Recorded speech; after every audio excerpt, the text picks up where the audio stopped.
Imagine a world where robots outthink humanity. This is no longer science fiction, it's happening. A silent revolution in robotics is unfolding fast. The line between machine and mind grows thinner. Former engineers from tech giants saw this future. They built an open system called Neuralink OS. Think of it as Android, but for robots. Instead of closed code, every machine shares intelligence. Picture this. A hospital robot learns efficiency. In seconds, it teaches a warehouse robot globally. That's not programming, it's a hive mind awakening. Billions of dollars are already fueling this shift. Private investors, research labs, and crypto pioneers joined. Some even hint at blockchain-based robot trust systems. Imagine decentralized machines verifying knowledge like digital contracts. It's bold, dangerous, and potentially world-changing. But the risks are equally spine-chilling. If robots share knowledge, what about vulnerabilities? A single exploit could cascade worldwide in minutes. Privacy, control, and safety hang in balance. The developers call it plug-and-play intelligence. It's open source, flexible, and frighteningly adaptable. Anyone with coding skills can access this platform. That means innovation, yet also unpredictable consequences. Competitors aren't sitting idle, though. Tesla clings to its tightly controlled ecosystem. Boston Dynamics still leads with jaw-dropping physical movement. But Neuralink's vision is building global collaboration instead. They're embedding this into universities and classrooms worldwide. Future engineers may grow up coding only here. If that happens, dominance shifts overnight. This isn't about one company versus another. It's about whether humanity controls shared intelligence.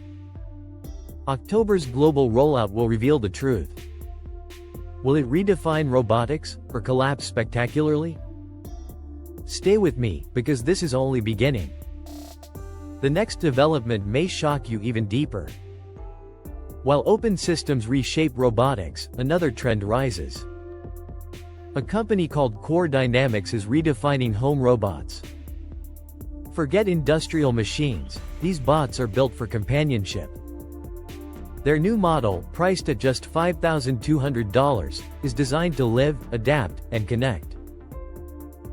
Standing just over a meter tall, it's light, approachable, and surprisingly lifelike in movement. With 28 degrees of freedom, it gestures naturally. Every tilt, blink, and nod feels strangely human. Inside runs a large language model core. That means conversations are not memorized scripts.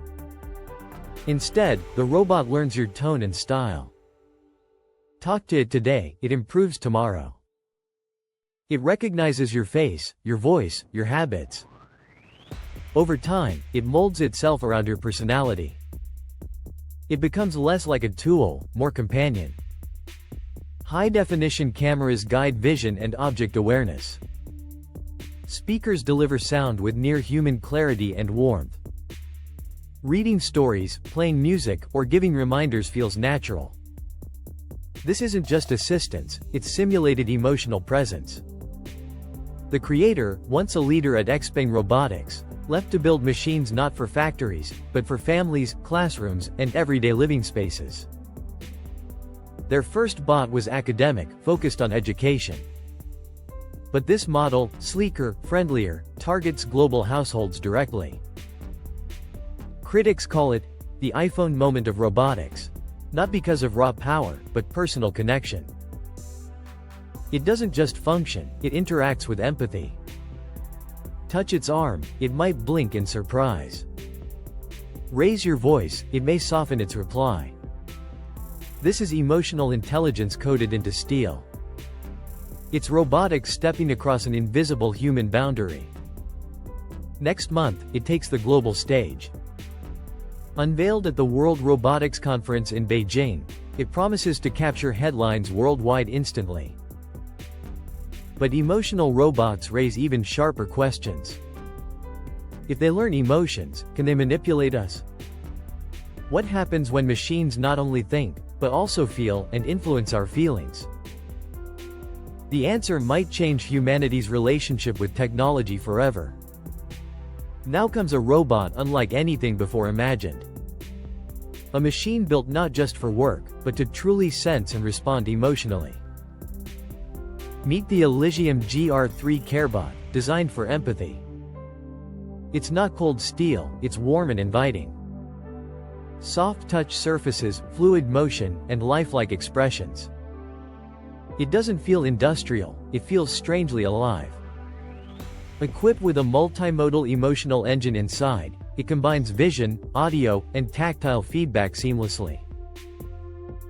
30 pressure sensors detect every touch, every gesture. A mic array pinpoints voices in crowded rooms. Eye contact feels real, like it understands presence. Touch its shoulder gently, it might tilt its head. Speak softly. It could smile or nod with warmth. This isn't just programming, it's simulated emotional awareness. The robot runs a dual-path cognitive system. Fast thinking handles reflexive, split-second movements. Slow thinking draws on language models for depth. Together, it mimics the balance of human thought. Developers claim it adapts in hospitals, homes, and schools. Care for the elderly, comfort the lonely, assist patients, or simply become trusted daily companions. Its mobility even adjusts to mood-based settings. Walks can feel lively, calm, or exhausted. A swappable battery keeps it endlessly functional. Open APIs let developers build endless applications. This isn't just a robot, it's a platform. A foundation for merging human life with machines. But here lies the unnerving question: control. If robots can mimic emotions convincingly enough, how long before we bond too deeply? Do people begin trusting machines more than humans? For some, this is groundbreaking progress. For others, it's the beginning of dependency. And dependency, once formed, is almost impossible to undo. At the upcoming conference in Beijing, this CareBot will share the spotlight dramatically. But behind the showcase lies a bigger story. A nation is pushing harder than anyone else. Stay tuned, because China's master plan is next. While companies launch robots, nations plan entire ecosystems. China just announced its most ambitious robotics vision yet. At the World Robot Conference in Beijing, history shifted. This wasn't a simple showcase of machines. It was leaders, scientists, and financiers uniting purposefully. They unveiled the Embodied Intelligence Professional Committee together. Its mission: guide robotics from labs into society. China no longer wants to follow technology trends. It wants to define, shape, and dominate them. Robots won't just serve factories, they'll transform daily life.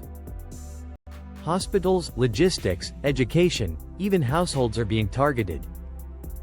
Imagine fleets of intelligent robots across every industry. Not isolated tools, but connected, adaptive, evolving ecosystems. A nervous system for the world's new automation. Speakers highlighted massive financial backing and coordination. Trillions of yuan could flow into robotics deployment. Banks already preparing tailored funding pipelines for growth. From loans to full lifecycle financial services, covered. Even partnerships between robotics firms are rapidly forming. Shared data, unified training grounds, and national compliance standards. This isn't random progress, it's carefully orchestrated expansion. Chinese scientists addressed the biggest robotics challenge today. Data scarcity cripples machine learning in real scenarios. Their solution? Closed-loop systems combining simulation and reality. Robots train virtually, then refine skills physically with ease. Analysts call it a $1 trillion market by 2050. And make no mistake, China wants to lead. But the real question is global balance. If one nation builds a robotics super ecosystem, what happens to international competition, trust, and security? Do we enter collaboration, or slide into conflict? The world is on the edge today. Open systems, emotional companions, national robotics blueprints, all pushing us toward irreversible transformation rapidly. So I'll leave you with this thought. Robots are no longer tools, they are becoming participants. The boundary between human and machine is collapsing. And the next decade decides who controls it.